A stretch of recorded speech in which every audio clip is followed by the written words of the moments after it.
नहीं, यथा जलधरा व्योम्नि भवन्ति न भवन्ति च ब्रह्मणीदं तदा विश्वम अवयुद्युदयाप्ययात्। यही है इसमें 25वां।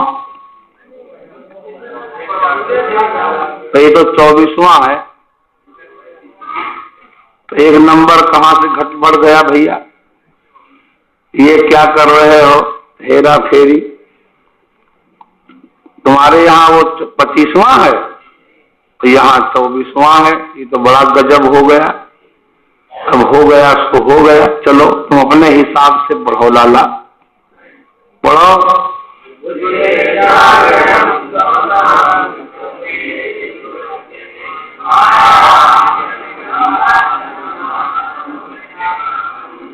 हाँ भाई, राजन माने हे राजा परीक्षित, बुद्धे है जागरणम स्वप्न सुसुप्ति। हम जागते हैं, हम सोते हैं, हम स्वप्न देखते हैं, ये सब धर्म बुद्धि के हैं, आत्मा के नहीं हैं। यहाँ बुद्धि का अर्थ है अंतःकरण। अंतःकरण में ही जागृत स्वप्न सुसुप्ति भाषित होते हैं। ये भी माया ही है, ये भी एक तरह का भ्रम ही है, क्योंकि प्रत्यगात्मनि नानात्वम माया मात्रम। प्रत्यगात्मा कहते हैं ब्रह्म स्वरूप जो आत्मा, ब्रह्म का अर्थ भी व्यापक होता है। और प्रत्यक्ष शब्द का अर्थ क्या होता है? अंशु गति पूजनयो धातु है। प्रति प्रति अंशति इति प्रत्यक्ष। प्रत्येक शरीर में जो प्रविष्ट होकर के बैठा है उसको कहेंगे प्रत्यक्ष।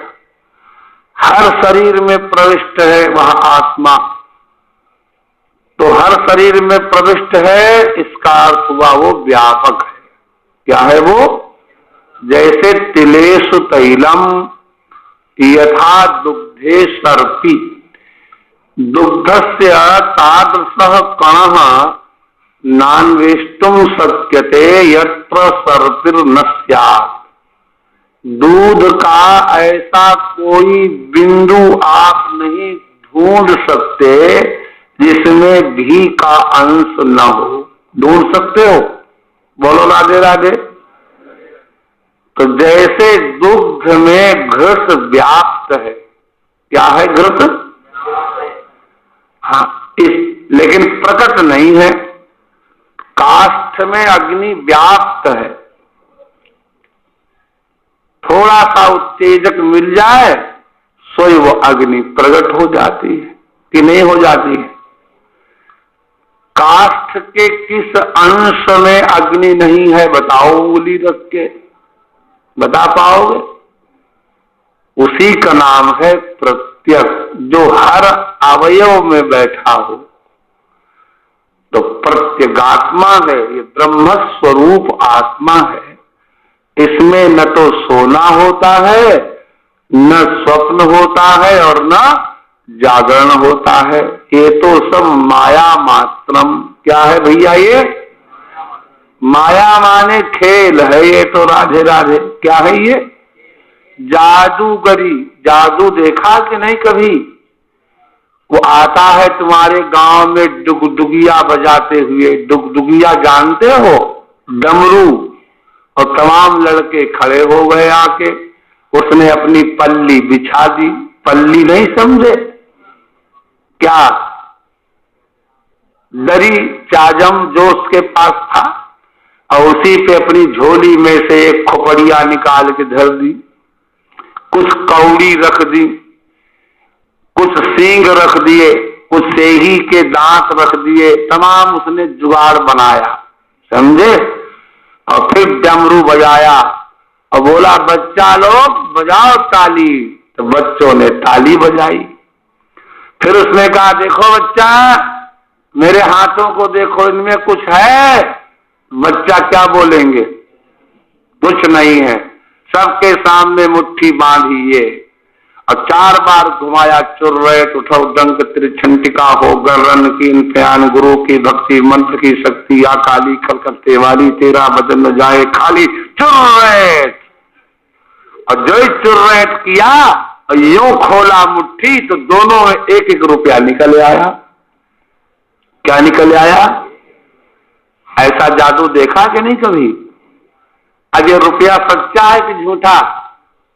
अगर उसको रुपये ही बनाना आता तो पल्ली क्यों बिछाता घूमता? बोलो राधे राधे।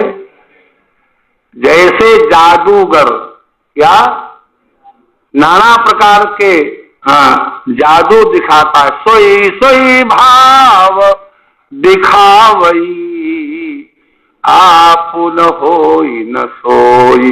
नाना प्रकार के भाव मायावी दिखा देता है। अब जरा सोचो लाला, उस छोटे से मायावी की माया तुम्हारी समझ में नहीं आई। अगर आ जाती तो तुम ताली कैसे बजाते? वाह एक्सीलेंट कैसे करते, झट इनाम देते कि नहीं? एक जगह हम जब पढ़ते थे तो कॉलेज में आया जादूगर, तो अध्यापक लोग आगे गुरुजन बैठे थे, अब छात्र पीछे खड़े थे। भाई उनके लिए थोड़ा ना कुर्सी थी। अब उसने क्या किया, क्योंकि स्कूल का मामला था तो उसने पल्ली थोड़ा ही बिछाई, उसने मेज पर सब मामला सजाया। जरा पढ़ा लिखा जादूगर था, पैंट वैंट पहने था। उसने एक अध्यापक से कहा, मास्टर जरा अपनी घड़ी देना। अब भरी सभा में ना ही करें तो भी बेइज्जती, तो उन्होंने घड़ी उसको दे दी। उसके पास एक डिब्बा था, उसने घड़ी उसमें डाल दी और कुछ पुराने कागज लिए और उस फाड़ के उस डिब्बे में डाल दिए, उसमें आग लगा दी। अब वो जलने लगा। अब वो घबराए, कौन? मास्टर साहब कि हमारी घड़ी तो इसके। इतना ही नहीं किया, उसके पास है दवाई कूटने वाला मुकदर नहीं होता वैद्यों के पास, ऐसे मुकदर था। उसने उसको कूट दिया और कूट के उसने यूं यूं यूं उसको खड़खड़ा दिया और सबके सामने यूं डिब्बा उल्टा किया और झाड़ा तो उसमें से थोड़ी राख निकली, बस घड़ी का कहीं पता नहीं। मास्टर साहब पसीना पसीना हो गए, समझे कि हाय हमारी घड़ी इसने। उसके बाद क्या किया कि कोने में रखा था एक बैंगन, उसमें बैंगन रखा था, वो जो सब्जी बनाते हैं उसमें बैंगन सबके सामने उठाया और चाकू से उस बैंगन को काटा और काटा तो उसके अंदर वो घड़ी फंसी थी गूदे में, और उसने जो है चक्कू की नोक घुसेड़ के उसको घड़ी को उसमें से खींचा, मानो इस बैंगन में वो फंसी हुई है, और खींच घड़ी सबको दिखा दी और उसको दे दिया। ये आंखों से मैंने तमाशा। इसी तरह हमारे गांव में बौरे तेली थे, जाति के नाम था बौरे। तो अब पानी पिलाया एक गिलास, दादू ये दूसरा पल्ली वाला बता रहा हूं, वो तो स्कूल वाला नहीं बताया, वो पल्ली बिछाने वाला। तो उसने कहा एक लोटा पानी लाओ, पानी लाए, शुद्ध जल था, किसी घर से आया। तो एक सज्जन थे, बोले कि जो है ये जल पी लीजिए। तो गर्मी का महीना था, बोले पी लेते हैं। तो एक लोटा पानी वो पी गए और तेली खड़ा था बौरे, उससे कहा क्यों भाई तुम पानी पी गए? तो हमने कहा पिया भाई, किसने पिया है? तो झूठ बोलते हो, निकालो पानी। और खड़ा ही रह गया, उसकी धोती से घर घर घर घर पानी निकलने लगा, मानो मूत रहा हो। अब बहुत ज्यादा जोर से भाव की बेइज्जती हुई, किसकी? बौरे तेली की। अब बोलो ये सब क्या है? कहो माया मात्रम। ये क्या है बेटा? यही जादू है। अब ये जादू भी जब किसी की समझ में नहीं आता तभी तो इनाम देते हैं। तो जो माया का अधीश्वर है वो परमात्मा, उसकी माया किसकी समझ में आएगी? बोलो, नहीं समझ सकते। प्रथम स्कंद में सवेद धातु, तीसरा अध्याय, पदवीं परस्य दुरंत पाणे दुरंत वीर्यस्य रथांग पाणे यो मायया संततयानुवृत्त्या भजेत तत्पाद सरोज गंधम। इसकी माया को वही पार कर सकता है जो ये लक्षण बताया। सवेद, वही जानता है माया को। धातु पदवीं परस्य, परस्य धातु माया पदवीं स एव वेद। जो दुरंत वीर्य हैं, जिनके चरित्रों का अंत नहीं, रथांग पाने तक दर्शन जो धारण करते हैं, क्या करे तो माया जान जाए। यो माया, भगवान की माया को पार करना चाहते हो, अपनी माया छोड़ दो। माया माने कपट, माया माने भगवान के यहां काम का, क्रोध का, लोभ का सिक्का चल जाता है। कामी, क्रोधी, लोभी तो सभी हैं। प्रवचन करते समय कोई बड़ी ऊंची ऊंची बातें कर सकता है, लेकिन सत्य तो यही है कि संसार में कबीर एकमात्र ऐसे हुए जिन्होंने ये कहा कि जैसी की तैसी धर दीनी चदरिया, जैसी चादर थी हमने वैसी धर दी। ये काजल की कोठरी है संसार, इसमें कितना भी संभल के चलो, कोई न कोई दाग तो लग ही जाता है। दूध का धुला कोई नहीं, इसलिए किसी की निंदा करने का हक किसी को नहीं। जिसकी खुल गई उसकी बदनामी हो गई, लेकिन जिसकी नहीं खुली वो कौन दूध का धुला है? बोलो राधे राधे। कोई नहीं है। तो कामी, क्रोधी, लोभी होना ये कोई आश्चर्य नहीं है, क्योंकि ये तो जीव का स्वभाव है। भगवान कहते हैं तुम केवल कपट त्याग दो, बस।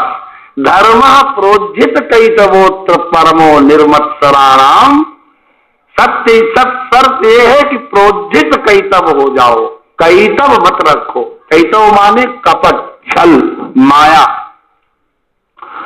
तो यो माया, यह अमाया, जो माया छोड़कर निष्कपट होकर संततयानुवृत्त्या, संतत निरंतर भजेत तत्पाद सरोज, जो उनके चरण कमलों का सुगंध लेता है, भगवंत सेवा करता है, वो माया पार हो जाता है। बाकी है सब माया ही, कुछ भी सत्य नहीं है। ये जागना सोना भी तो माया है। बुद्धे, ये बुद्धि का विलास है। बुद्धे है, ये बुद्धि का है। जागरणम स्वप्न सुसुप्ति इति च बुद्धे उच्यते। इति चोच्यते माने इति च बुद्धे उच्यते, ये बुद्धि के लिए। च धन उच्यते बराबर चोच्यते, चोची, चोच्यते।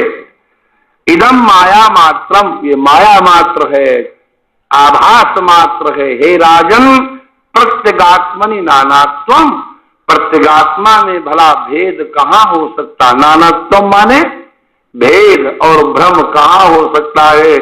और आप लोग भी इस बात का अनुभव करते हैं। भोजन करते समय अगर दांत से जीभ कट जाए और बहुत भी दर्द हो जाए, तो क्या कोई अपने दांत को पत्थर से तोड़ेगा? बोलो, जो तोड़े हाथ उठाओ। और जितनी तकलीफ आपको जीभ को हुई है दांत से, उतनी तकलीफ अगर पड़ोसी से हो जाए तो 324 लग जाएगी, तुरंत धारा, दफा लग जाएगी। आप कहीं रिपोर्ट आज तक नहीं लिखाए कि हमारी जीभ को हमारे दांत ने काट लिया। लिखाई किसी ने? क्यों नहीं लिखाई? क्यों आप जानते हैं कि जीभ भी मैं ही हूं और दांत भी मैं ही हूं। भेद नहीं है, और जब तक भेद नहीं होगा तब तक क्रोध आ ही नहीं सकता। अपने आप जब ठेस लग जाती है तो पत्थर पर बड़े गुस्सा उतारो। अंगूठा कौन फोड़ता है कि तूने देख के नहीं जो है पैर रखा? बोलो राधे राधे। क्रोध की द्वैत बुद्धि बिनु, द्वैत की बिनु अज्ञान, माया वश परिचिन्न जड़ जीव की ईश समान। जीव भला ईश्वर कैसे हो सकता है? ऐसे सब बातें लपेट लपाट के जजमानों को पटा लिया करना, समझे कि नहीं? सारा खेल तो जजमानों के लिए है। क्यों बिटिया, काहे के लिए है? सही सही बताओ। कि एक सेठ आता, तुरंत नारियल दे जाता कि आपकी कथा माघ शुक्ल द्वितीया से पक्की, सही तुम फूल के गुलगुला हो जाते। समझे? गुलगुला जानते हो? नहीं जानते हो तो कहीं बनवा के खा लेना। यथा जलधरा व्योम्नि भवन्ति न भवन्ति च।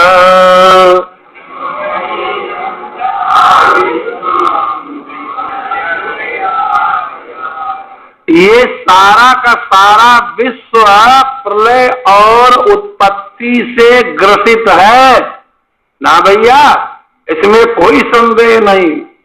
विश्वम उदयाप्ययात्, विश्व जो है उदय माने उत्पत्ति और अप्यय माने प्रलय, इनसे ग्रस्त है, इसमें कोई संदेह की बात नहीं है।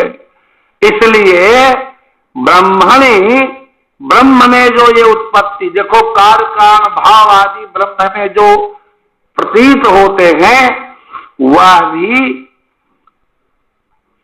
वैसे ही प्रतीत होते हैं जैसे आकाश में कभी मेघ दिखते हैं और कभी मेघ नहीं दिखते। आकाश निर्लेप है। आकाश का रंग कैसा है? कैसा? कोई काला बता रहा, कोई नीला, कैसा है? पक्का?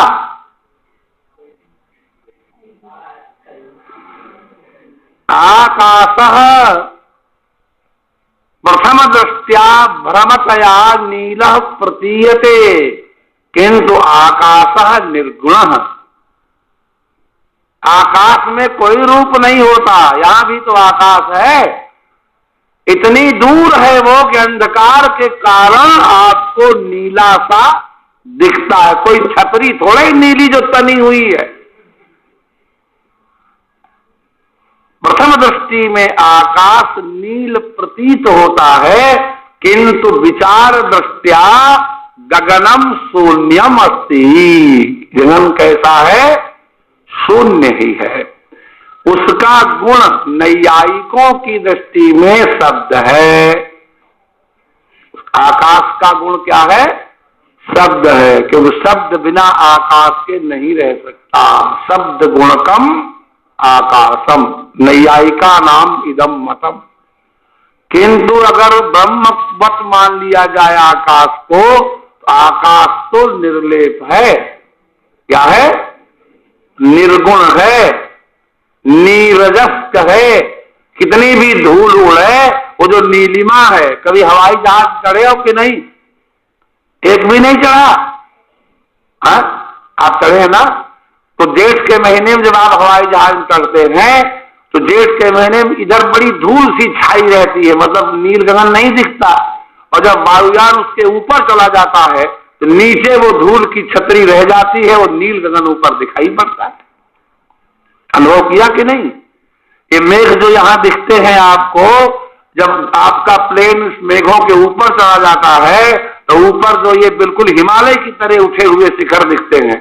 नीचे से प्लेन है, ऊपर की ओर बुलबुले से उठे रहते हैं। ये उनके भी ऊपर चला जाता है। जब ऊपर चला जाता है तो वहां आकाश में कोई धूम्रता नहीं दिखती, एकदम नील दिखता है। ये धूम्र तो वायुमंडल में है, आकाश का गुण थोड़े है। ये आकाश थोड़े गंदा हो गया, वो गंदा होता ही नहीं है।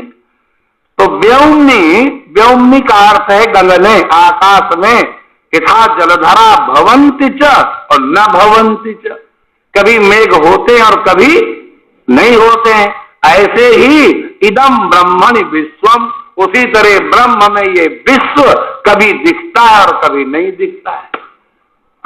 कभी दिखता है और कभी नहीं दिखता। आगे श्लोक आएगा कि डोरे धागे लच्छी की लच्छी टंगे हैं, मिला दो उनको तो कपड़ा दिखता है, खोल दो कपड़ा नहीं दिखता है, और कपड़ा उसी में बैठा रहता है। किसमें? इसी तरह से यह ब्रह्म में सारा संसार बैठा रहता है। जब उसकी इच्छा होती तो प्रतीत होता है, जैसे मेघ कभी दिखते हैं कभी नहीं दिखते। इसी तरह संसार कभी दिखता है कभी प्रलय हो जाता है। तो रोने की जरूरत नहीं, ये भाव है। नहीं दिखा तो जान दो। सत्यम ही अवयव प्रोक्तः सर्वावयविनामिह।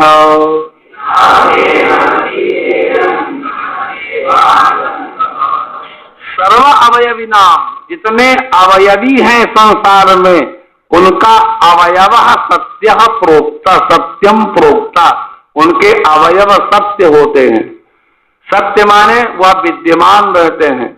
जैसे बिना अर्थे न, बिना कपड़े के भी तंतवः प्रतीयेरन, या भले ही प्रतीयेरन में जो है बिढ़ली लगा दिया है, लेकिन वस्तुतः ये प्रतीयन्ते इसका अर्थ है, प्रतीत होते हैं। तो बिना अर्थे न, बिना वस्त्र के ही पटस्य तंतवः प्रतीयेरन, वस्त्र नहीं होता तब भी तंतु शेष रहते हैं, तंतवः प्रतीयेरन। इसीलिए तो ये जो संसार है ये परमात्मा का विकार नहीं है। जैसे दूध से दही बन गया, ऐसे भगवान संसार नहीं बने। अगर दूध से दही की तरह बने होते तो दूध कभी दही बनने के बाद फिर दूध नहीं बनता, कि बन जाएगा? बोलो, एक बार दूध से क्या बन गया? दही। अब फिर दूध बनेगा? नहीं बन सकता। तो ये संसार इस तरह नहीं बना है जैसे दूध से दही बन गया, ऐसे भगवान ब्रह्म से संसार बन गया, वो तो विकार है। ये संसार परमात्मा का विकार नहीं है, ये विवर्त है। क्या है? ये दो बातें सीखो, एक होता है विकार और एक होता है विवर्त। तो सतत्वतोन्यथा प्रथा विकार इत्युदीरिता, अतत्वतोन्यथा प्रथा विवर्त इत्युदीरिता। सचमुच बदल जाए तो विकार, और झूठ मूठ बदला दिखे तो विवर्त। तो रस्सी सर्प में बदल गई, झूठ मूठ बदली कि सचमुच? तो जैसे सर्प रस्सी का विवर्त है। सर्प क्या है रस्सी का? सर्प रस्सी में प्रतीत होता है, इट्स नॉट ओरिजिनली। केवल आपको ऐसा लगता है। अच्छा, एक और बात बताओ, तुम सब पंडित ही हो। जब मेघ आ जाते हैं, सूर्य नहीं ढकता, सूर्य दिखता नहीं है, ऐसा होता कि नहीं? कई बार मेघ के आने सूर्य दिखता है, तो ऐसे ऐसे करो, नहीं दिखता है। तो सूर्य को मेघ ने ढक लिया कि तुम्हारी आंख को मेघ ने ढक लिया? बोलो, काहे सूर्य को नहीं ढका? क्यों? घनच्छन्न वर्कम घनच्छन्न दृष्टि यथा मन्यते बद्धवच्चाति मूढ़ा। मूढ़ कहता है कि मेघ ने सूर्य को ढक लिया। अरे पृथ्वी से 16,000 गुना बड़ा है सूर्य। कितना? मेघ बेचारे की क्या औकात कि उसको ढक ले? उसने तुम्हारे नेत्र को ढक दिया और सूर्य दिखता नहीं है। हम क्या कहते हैं? सूर्य ढक गया। इसी तरह से ब्रह्म कभी भी ओझल नहीं होता, माने सबको नहीं दिखेगा उसमें सांप रस्सी में, अज्ञानी को दिखेगा। बोलो राधे राधे, ब्रह्म हो जाएगा। तो यथा जैसे रस्सी में सर्प प्रतीत होता है तो रस्सी का विवर्त हुआ, और दूध में दही प्रतीत होता है तो दूध का विकार हुआ। तो यह संसार ब्रह्म का विकार नहीं है, ब्रह्म का विवर्त है। जैसे प्रकाश होने पर फिर रस्सी रह जाती है, ऐसे ज्ञान होने पर फिर ब्रह्म ही शेष रहेगा और कुछ शेष नहीं रहेगा। अवयव जो है वह प्रतीत होते रहते हैं। सत्यम ही अवयव प्रोक्त सर्वावयवी नामिह। इसी तरह से इस संसार के जितने अवयव थे, अवयव माने प्रकृति से महत्तत्व, महत्तत्व अहंकार, अहंकार से शब्द स्पर्श रूप रस गंध, 5 ज्ञानेन्द्रिया, 5 कर्मेंद्रिया, शब्द स्पर्श रूप रस गंध से पृथ्वी जल तेज वायु आकाश प्रकट हुए, ये सबके सब अवयव जो है समिट करके वहीं धरे रहेंगे डिब्बे में, कहा प्रकृति में, लेकिन अवयवी का दर्शन नहीं होगा, संसार का दर्शन। तो अवयव सर्व अवयवी नाम, अवयवी माने जिसके अवयव हो, जैसे वस्त्र है अवयवी और तंतु है अवयव, तंतु माने डोरे, तो समस्त अवयवियों का यह अवयव सत्यम प्रोक्त। क्यों, कैसे उदाहरण दे रहे हैं कि बिना अर्थे न प्रतीयेरम, बिना पदार्थ के भी प्रतीत होते हैं, पटस्य वांग तंतवा, जैसे पट के तंतु प्रतीत होते हैं, उसी तरह से जितने अवयवी हैं उनके अवयव प्रतीत होते रहते हैं। यत् सामान्य विशेषाभ्याम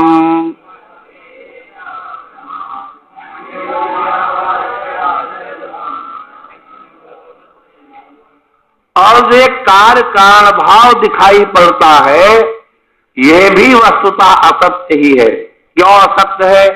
सामान्य विशेषाभ्याम उपलब्धि, एक सामान्य एक विशेष, एक कार्य एक कारण। अच्छा बताओ, अगर कोई किसी को पिताजी कहता है तो ये संज्ञा पिताजी उसकी कब होगी? नहीं मालूम। कोई बाप कब बनेगा? जब उसके संतान हो जाए। तो पिताजी यह संज्ञा स्वतंत्र नहीं है, ये नाम स्वतंत्र नहीं है, पुत्र का अपेक्षा करके ही है। यावत पुत्र न भवति तावत कश्चित् जनकः न भवति। भवति वा? कोई जनक कब कहलाएगा? जब जन्य हो। तो पुत्र निष्ठा या जन्यता, तादस जन्यता अनुरूपता जनकता पितृनिष्ठा, और पितृनिष्ठा या जनकता, तादस जनकता अनुरूपता जन्यता पुत्र निष्ठा। जन्य जनक भाव है। जनक वो तभी कहलाएगा जब जन्य हो, और जन्य वो तभी कहलाएगा जब जनक हो। तो ये संज्ञाएं अन्योन्याश्रित हैं, स्वतंत्र नहीं है। नहीं समझे? खाली मूली आप जनक नहीं हो सकते जब तक जन्य ना हो, जब तक पुत्र। इसी तरह से सामान्य तो सभी हैं ही, लेकिन विशेष तभी होगा जब सामान्य हो, सामान्य तभी होगा जब विशेष हो।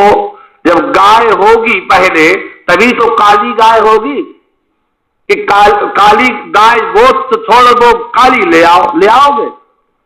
बोलो राजेंद्र दे। जैसे गोश्त के बिना कृष्णत्व असंभव है, समझे? सापेक्ष है, वस्त्र है, काला वस्त्र। तो विशेष वस्त्र तब होगा जब पहले वस्त्र हो। नहीं समझे? काला लड़का जैसे ये बैठा पीछे, इसका ब्याह बड़ा मुश्किल लग जाएगा, क्योंकि आजकल कालों से कोई ब्याह नहीं करता। भैया कोई पाउडर आउडर लगाया करो, समझे? वहां दुकान पे जाया करो। कौन सी दुकान होती है सुंदर बनाने वाली? Beauty parlour. हाँ, समझे? क्योंकि आज सबसे पहली शर्त है विवाह की कि लड़का कैसा होना चाहिए? गोरा। लड़की कैसी होनी चाहिए? गोरी। हम गए, अभी जा रहे थे कहीं ट्रेन में, कहाँ जा रहे थे नहीं बताऊं, तो एक सज्जन बैठे थे सामने, लगभग 40 साल की उम्र होगी, और शराब वो नित्य पीता था। क्योंकि शराबी व्यक्ति की त्वचा में झुर्रियां पड़ने लगती हैं, मुंह लटक सा जाता है, मुंह फूल जाता है, बहुत गंदी चीज है। तो शराब पीता था वो। बातचीत में पता लगा कि इसका ब्याह भी नहीं हुआ। तो मैंने कहा भैया तुम्हारी उम्र तो करीब 40 साल की है। नहीं नहीं, 40 साल कैसे है? अभी मैं अंडर 35 हूं। अंग्रेजी बोला। अंडर 35 मतलब पौने 35। ये 34 हो तो ब्याह क्यों नहीं किया? तो कहता है मेरे 3 मकान हैं और बड़ा जोर का हमारे पास रोजगार है, मैं अपने पिता का अकेला ही बेटा हूं, लेकिन मैं अति गोरी और सुंदर लड़की से विवाह करना चाहता हूं जितने भी रिश्ते आए वो हमको पसंद नहीं आए। हमने कहा तुम ठन ठन गोपाल बने रहो, कह दिया, अब नहीं मिलेगी। अरे आजकल कन्याएं ज्यादा परिश्रम कर रही, ज्यादा पढ़ रही, लड़के तो गुटखा खा रहे हैं। आपके में सिर्फ शायद 10% खाते ही होंगे। ये सबसे गंदी चीज है। लड़के क्या सीख रहे हैं? गुटखा खाना, समझे, व्यसन करना, पढ़ाई में तो मन लगता नहीं। लड़कियां फर्स्ट पास होती हैं, लड़के ठन ठन गोपाल। हमारे कॉलेज में 1000 रुपया महीना छात्रवृत्ति है, जाओ पढ़ने या न जाओ, लेकिन नंबर 70% लाओ। खुला नकल चलती है, फिर भी 70% नंबर नहीं आते। बताओ, आप लोग भी ज्यादातर इसमें से संस्कृत के विद्यार्थी होंगे। जो जो लोग फार्म भरे जरा हाथ उठाओ ईमानदारी से, जितने लोगों ने भरे, बस इतने लोग, बाकी सब जो है पढ़ चुके। अच्छा, अब इतने लोगों ने फार्म भरा है, पढ़ने नहीं जाएंगे एको दिन। वो सोचते तो बेकार की विद्या है, जबकि उसी विद्या से सब हो जाए अगर मेहनत करें, लेकिन करते ही नहीं है। जब पढ़ोगे नहीं तो सुंदर वधू कहां से मिलेगी? बढ़िया योग्य बनो, अच्छा स्थान पाओ। देखो, तुम कितने भी बढ़िया कथावाचक बन जाओ, कथावाचकों की बड़ी भीड़ है। अब कोई बहुत ही प्रारब्ध वाला हो उसकी बात हम नहीं कहते, लेकिन पुरुषार्थ से कितना कथा करोगे? साल में 10, आप वृंदावन के सारे पंडितों को जानते होंगे, साल में 10 कथा करने वाले 20 से ज्यादा पंडित नहीं निकलेंगे। जिसकी हर महीना एक कथा हो जाती हो, ऐसे कितने पंडित होंगे वृंदावन में? अंदाज करो, अधिक से अधिक 20 निकलेंगे। 3-3 महीना लोग बैठे रहते हैं। अब कथा भाई मानो, अब कितने पैसा देगा जजमान? कहां तक? सबको तो करोड़पति नहीं मिलेंगे, किसी को तो ऐसा भी जजमान मिलेगा जो गेहूं बेच कथा करा रहा है, तो 11,000 दे पाएगा। अब 3 महीने में 11,000 मिले, 5-7 हजार चढ़ाए गए, कुछ तुम्हारे गाने बजाने वालों ने झपट लिया, क्या बचता है? मेहनत से पढ़ो, प्रथम श्रेणी में पास हो। हजारों पद खाली पड़े हुए हैं, 50,000 रुपया महीना वेतन उसमें मिलता है। सोचो आप। तो आप लोग मेहनत नहीं करते हैं और सोचते हैं कि ऐसे ही सिद्धि मिल जाए, बिना चूल्हा जलाए खिचड़ी पक जाए, तो पकाओ भैया। चलो तो अपने उस पे आए। यद सामान्य विशेषाभ्याम उपलब्धे, जो सामान्य और विशेष दिखाई पड़ता है वो अन्योन्याश्रित प्रयास, अन्योन्याश्रित होने के कारण भ्रम, वो भ्रम ही है, वो अभी सत्य नहीं है। सामान्य और विशेष जो है ये सब के सब अन्योन्याश्रित संज्ञाएं हैं। जैसे जन्य जनक, ऐसे ही सामान्य विशेष। जब सामान्य होगा तब विशेष होगा, जब विशेष होगा तब सामान्य होगा। सामान्य के लिए विशेष चाहिए और विशेष के लिए सामान्य चाहिए। ये बात समझ रहे हो कि नहीं? सामान्य गाय और काली गाय, सामान्य कपड़ा, साधारण कपड़ा, मैंने सूत्र तो सामान्य उसे कह दो साधारण हो। एक होता है असाधारण धर्म। जैसे द्रव्यत्व जो धर्म है वो पृथ्वी में भी है, जल में भी है, ये सामान्य धर्म हुआ। कौन सा धर्म? द्रव्यत्व धर्म। लेकिन पृथ्वी का गंध और जल का रस ये उसका विशेष धर्म है। पृथ्वी में रस नहीं है और जल में गंध नहीं है, तो साधारण धर्म को कहते हैं सामान्य। सामान्य माने जाति भी होती है, माने नित्यत्वे सति अनेक संवेतत्वम सामान्यत्वम, नित्य होते हुए अनेकों में रहे, उसका नाम सामान्य। जैसे गोत्व अनेकों में रहता है और नित्य है, ऐसे ही वो गोत्व भी विशेष तभी बनेगा, काली गाय तभी बनेगा जब पहले गोत्व हो, और काला गोत्व तभी बनेगा जब काला हो। इसलिए ये सब अन्योन्याश्रित हैं।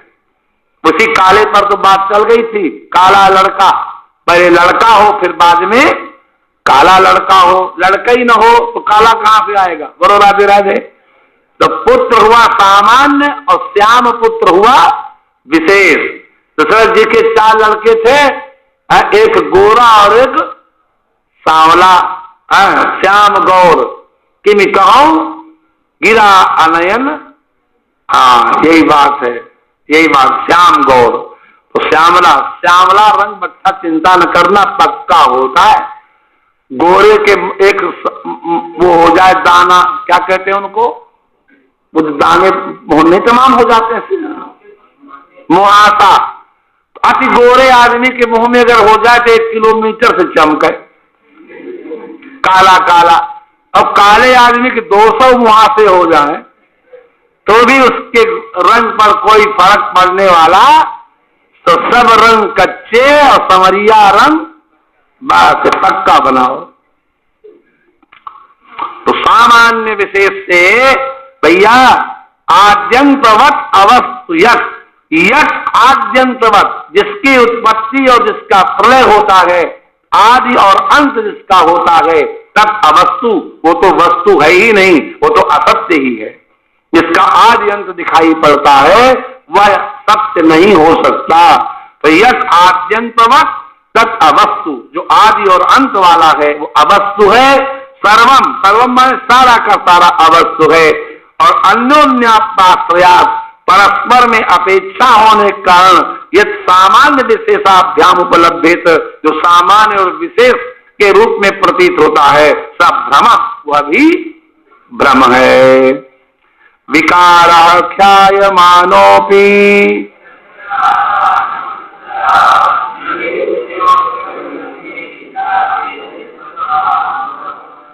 अब विकार प्रतीत तो होता है, दही भी प्रतीत होता है, घी भी प्रतीत होता है, घट भी प्रतीत होता है, पट भी प्रतीत होता है। तो कहा कि जितने विकार प्रतीत होते हैं, विकारः ख्यायमानोऽपि, विकार प्रतीत होते हुए भी, अनुभव का विषय होते हुए भी, प्रत्यगात्मानमंतरा, प्रत्यगात्मा उस ब्रह्म, व्यापक ब्रह्म के बिना अणुरपि न निरूप्य, अणु भी उसका निरूपण नहीं किया जा सकता।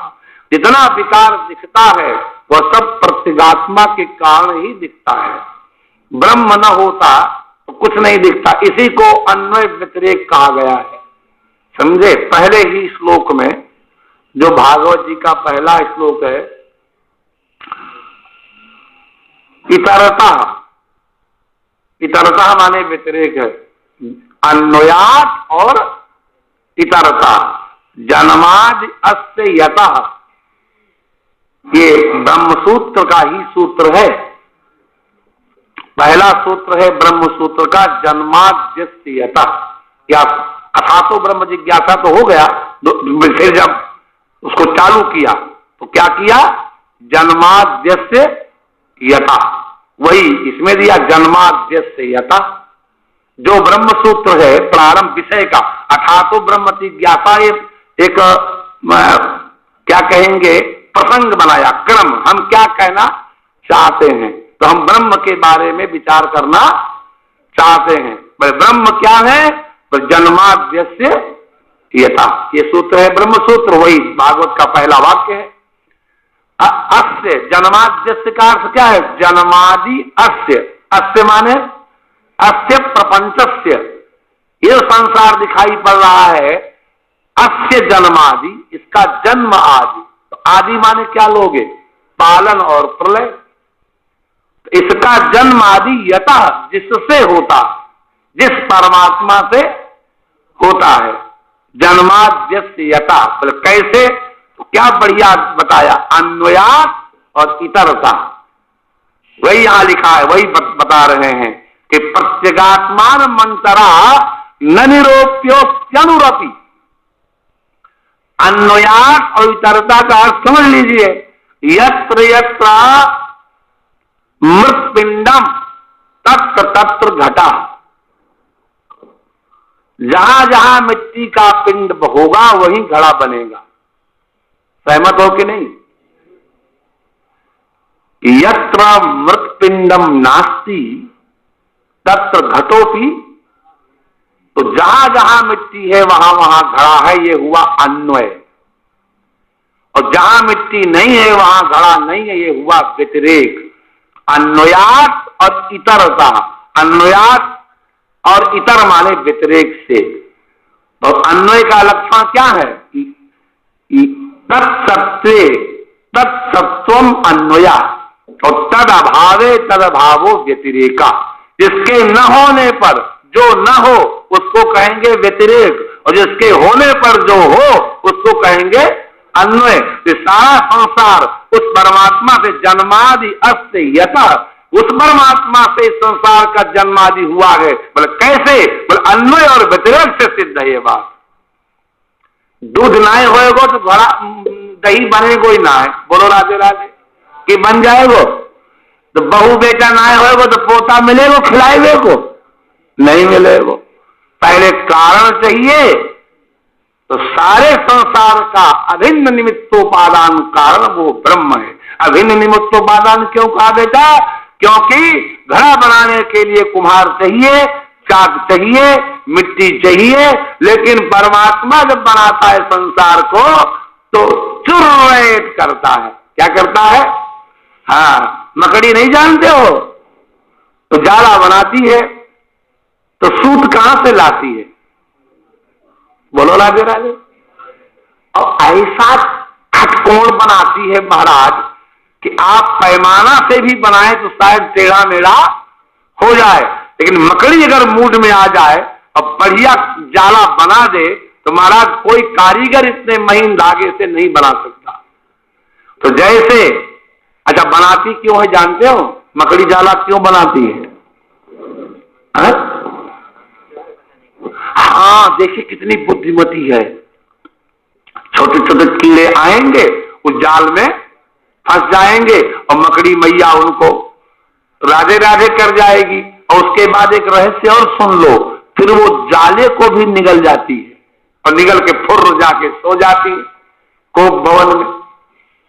ऐसे ही परमात्मा मकड़ी की तरह अभिन्न निमित्तोपादान कारण, माने मिट्टी भी वही और कुम्हार भी वही, चाक भी वही, मिट्टी ढोने वाला गधा भी वही। अभिन्न, अभिन्न माने न निमित्त है अलग और न उपादान है अलग। कुम्हार है निमित्त, चाक है निमित्त और मिट्टी है उपादान। समझे कि नहीं?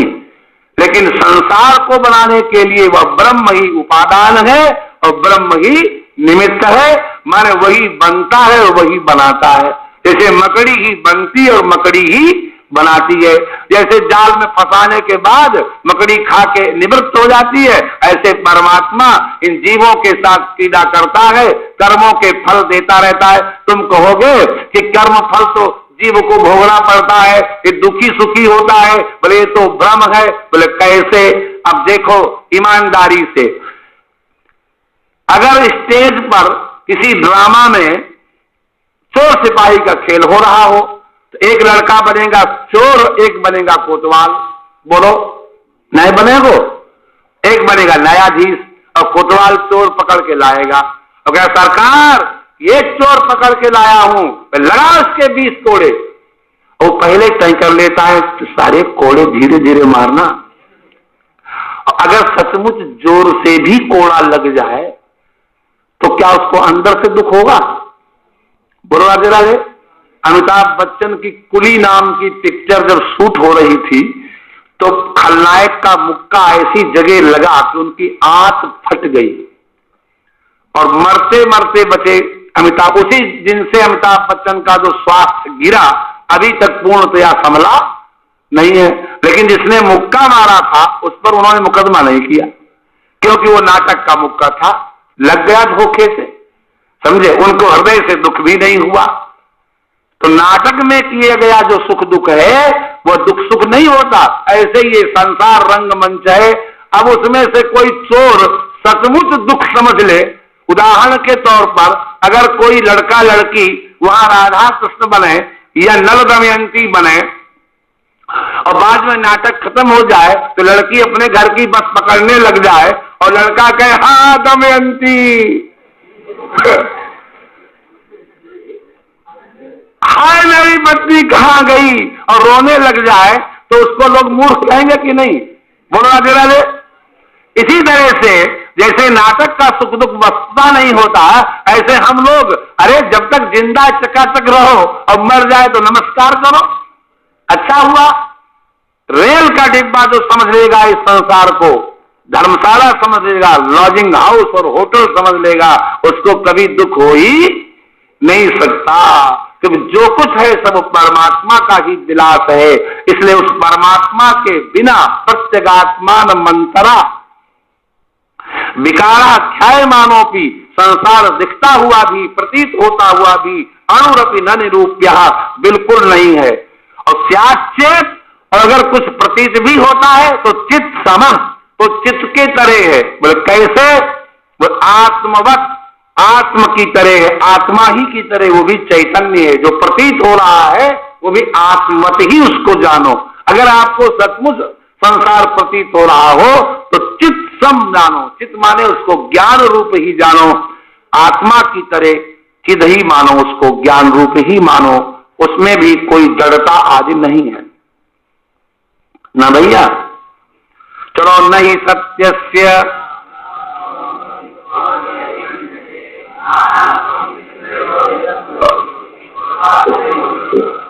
सत्य में नानात्व तो होता ही नहीं,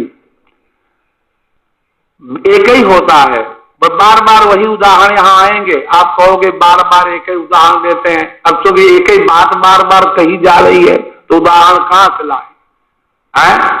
मिट्टी में कोई नानात्व तो नहीं है, लेकिन अज्ञानी को ये लगता है कि सुराही है, ये घड़ा है, ये सकोरा है, ये कुल्हड़ है, ये प्लेट है, ये कप है। तो नानात्व तो वस्तुतः नहीं है, माने भेद वस्तुतः नहीं है, वो प्रतीत होता है। नहीं सत्य से नानात्वम, सत्य में भेद नहीं होता। अविद्वान यदि मन्यते, और मूर्ख आदमी अगर उसमें भेद मानता है तो कैसे है? नानात्वम छिद्रयोर यत्वत्। अब देखो छिद्रयों का उदाहरण क्या होगा? दो छेद हैं, एक घड़े का छेद, छेद माने जगह, और एक कमरे का छेद। ध्यान से सुनो, अब इस कमरे में रख के घड़ा फोड़ दो तो घड़े का वो अवकाश कहां गया? तो कमरा तो पहले ठसाठस भरा था, समाया कैसे? तो महाकाश में आविर छत बनी हुई है। भाव ये है कि अलग थे ही नहीं, क्या वो इसी का था अंश। हमको लगता था कि घटाकाश है और ये मठाकाश है, घट के अंदर का आकाश और मठ माने कमरे के अंदर का आकाश मूर्ख को भिन्न प्रतीत होता है, लेकिन वो उसी तरह है जैसे घट को फोड़ने से वह आकाश उसी में एक रस हो जाता है, उसमें कोई भेद फिर प्रतीत। तो छिद्रयों का उदाहरण दिया। ज्योतिषो हो, आपने एक थाली भर के रख दी आंगन में, सूर्य नारायण आए, उनका प्रतिबिंब पड़ गया, तो क्या एक सूर्य वो है, एक सूर्य ये है? अब दो सूर्य हो गए। बोलो राधे राधे। क्या भेद हो गया? जिमी घट कोटि एक रवि छाही, 1 करोड़ घड़े भर के रख दीजिए, उन करोड़ घरों में करोड़ सूर्य दिखाई पड़ेंगे, तो सूर्य करोड़ हो गए कि एक ही रहा? तो पहला उदाहरण छिद्रयो, घटाकाश मटाकाश। दूसरा उदाहरण ज्योतिषो, माने सूर्य बिंब रूप में और प्रतिबिंब रूप में। और तीसरा उदाहरण है वातयोरिव, वायु की तरह। हमारे पेट का वायु और तबले के अंदर भरा हुआ वायु, हारमोनियम में भरा हुआ वायु, समझे, मुरली में भरा हुआ वायु, ये भेद प्रतीत होते हैं। तुम्हारी साइकिल के पहिए का हवा निकल गया, क्या निकल गया? कहां गया हवा? ढूंढो। बोलो राधे राधे। ये भी भ्रम ही है, समझे, उसमें भेद नहीं है। तो वातयोरिव, ज्योतिषोरिव और छिद्रयोरिव नानात्वम अविद्वान मन्यते, अविद्वान मानता है, विद्वान नहीं मानता है। सत्य में कोई भेद होता ही नहीं है। Understand my dear. आगे चलो। यथा हिरण्यम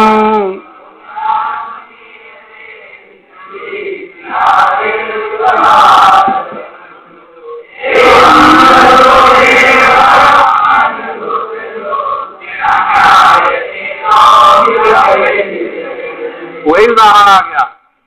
जैसे हिरण्यम माने सोना, नभी ही लोगों के द्वारा, नृ शब्द का तृतीया बहुवचन, लोगों के द्वारा क्रिया भी नाना प्रकार की क्रियाओं से व्यवहार वर्तमसु, व्यवहार के मार्गों में बहुधा समीयते, नाना प्रकार से व्यवहृत होता है।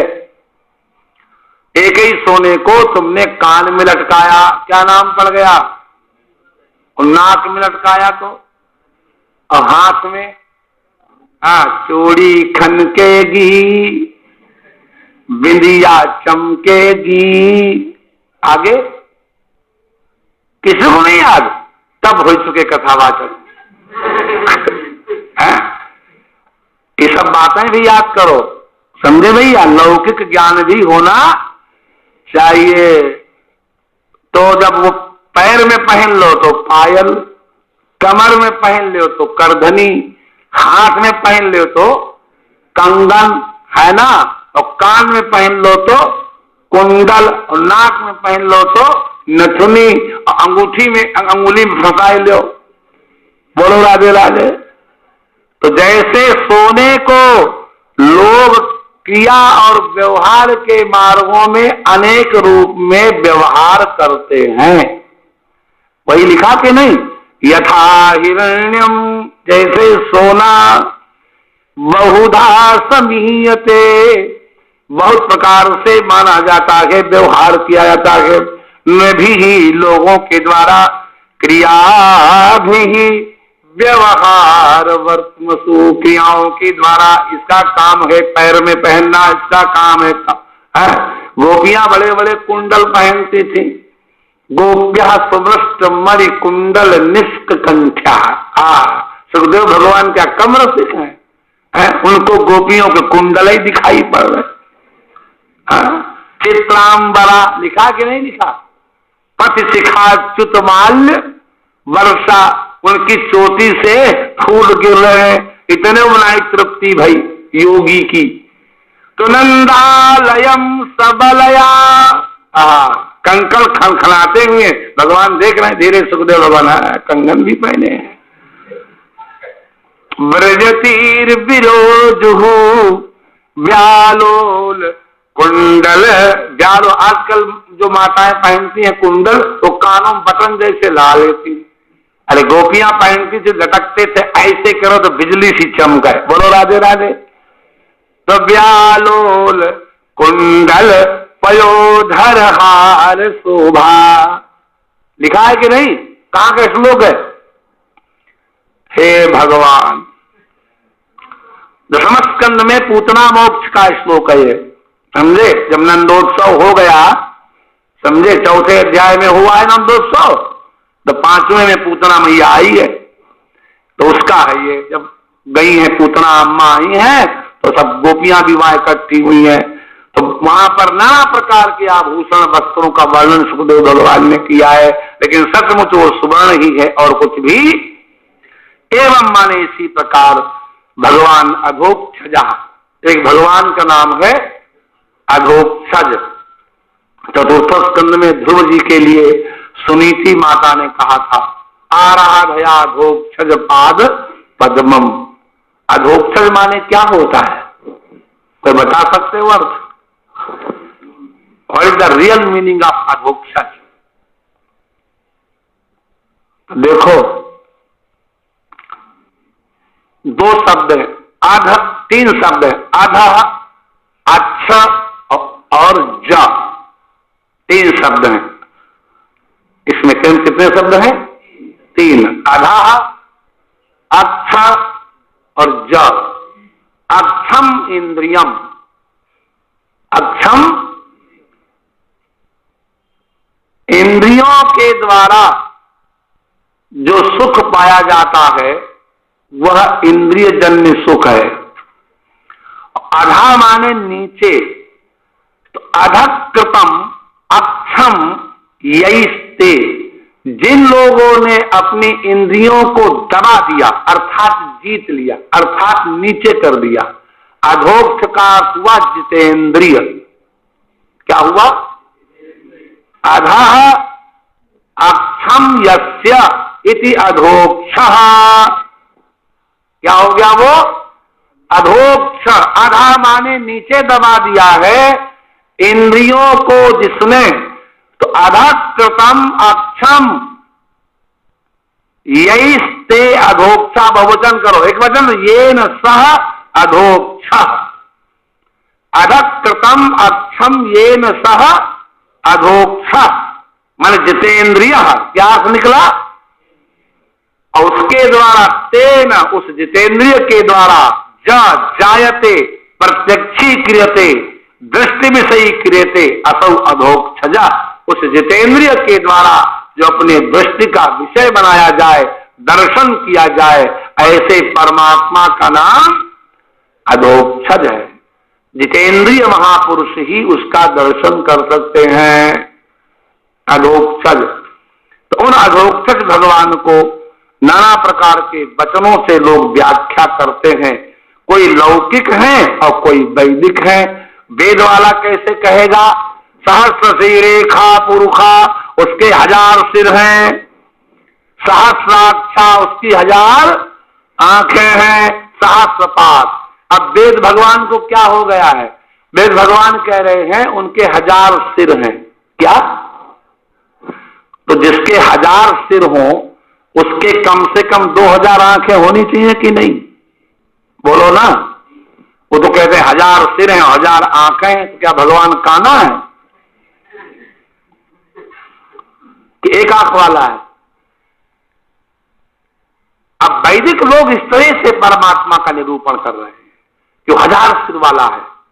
विश्वतः चक्षुर्थ विश्वतो मुखो विश्वतो बाहुर विश्वतः पाद तदई जति तन नहीं जति तद दूरे तदवंत के तदंतरस्य सर्वस्य तदु सर्वस्यास्य बाह्यता। वो परमात्मा ऐसा है। वैदिक लोग ऐसे कहते हैं, विचार करते हैं। वेद भगवान से पूछा 1000 आंखें क्यों कह रहे हो? 2000 कहो। तो उन्होंने कहा भाई ये बात तो तुम्हारे लोक में ही प्रसिद्ध है कि शतम सहस्रम लक्षम च सर्वम आनंद वाचकम। 100, 1000 और लाख, इसे तुम कहो अरे सड़क पर सैकड़ों आदमी खड़े हैं, तो तुम 100 गिन के आए हो क्या? बोलो। अर्थात तुम ये कहना चाहते हो कि असंख्य लोग खड़े हैं, आनंद वाचक है, अनंत सिर है उनके, अनंत आंखें हैं उनकी। ये कौन कह रहा है? वेद भगवान कह रहे हैं। लेकिन जब लोक में आए उनसे पूछा तुम्हारा ठाकुर कैसा है? अरे बोले कैसा है? बंसी विभूषित करात, वो बांसुरी बजाता है। नवनीरदाभास, वो नवीन मेघ के समान है। पीतांबर ओढ़ता है और उसके ओठ बिना लिपस्टिक लगाए ही लाल लाल रहते हैं। बिंब फला धरोष्ठात है लिखा। ये किसने वर्णन किया? लौकिकों ने किया। तो लौकिक ही वैदिक ही जनई, लौकिक वैदिक लोगों के द्वारा नाना प्रकार से उसकी व्याख्या की जाती है, लेकिन है वस्तुतः वो एक ही। अंडरस्टैंड? हाँ, क्योंकि उसमें हो ही नहीं सकता नानात्व। यह अनानात उसी तरह है जैसे सोने में नाना प्रकार के आभूषण और जैसे कि मिट्टी में नाना प्रकार के बर्तन, यही बात है। आगे चलो। अल्लाह भी बज गो कि नहीं बजो? बज गए? बजने वाले हैं। एक होल कर लो। हाँ चलो।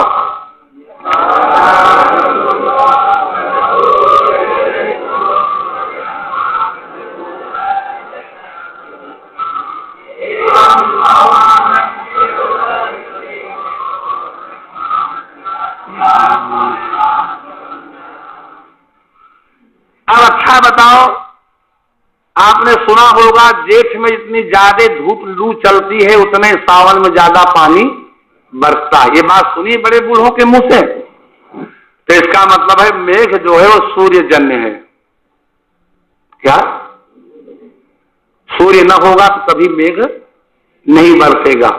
अर्क प्रभव यथा घन अर्क प्रभव, और अगर सूर्य न हो तो मेघ दिखाई भी नहीं पड़ेगा। घनघोर अंधकार अगर हो जाए तो ये नहीं पता लगता चलता है कि मेघ है कि नीली चादर है। पैदा भी किससे हुआ? सूर्य से। दिखाई भी किससे पड़ा?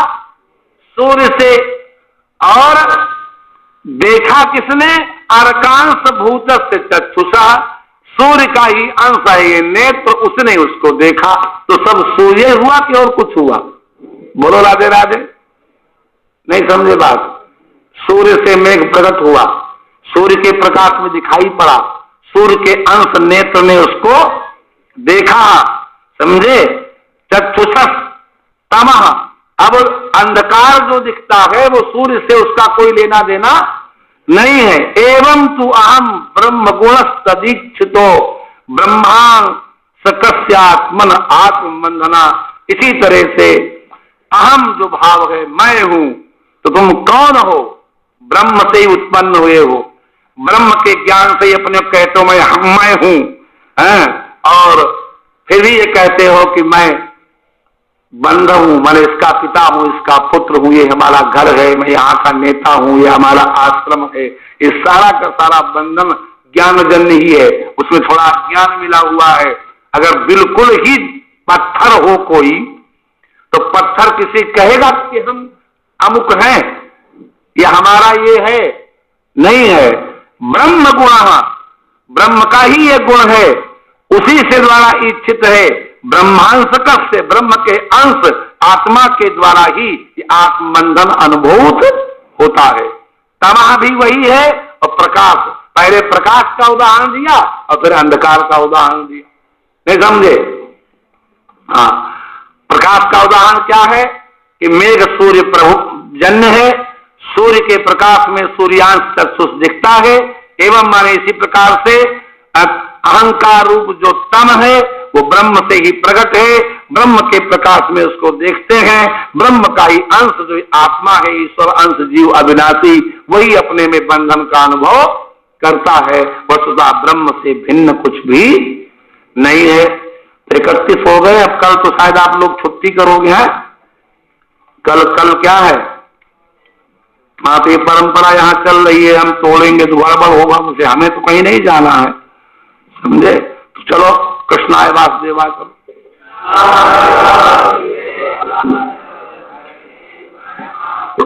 प्रणत क्लेशनाशाय गोविंदाय नमो। बोलिए वृंदावन बिहारी लाल, जय जय श्री राधे। जय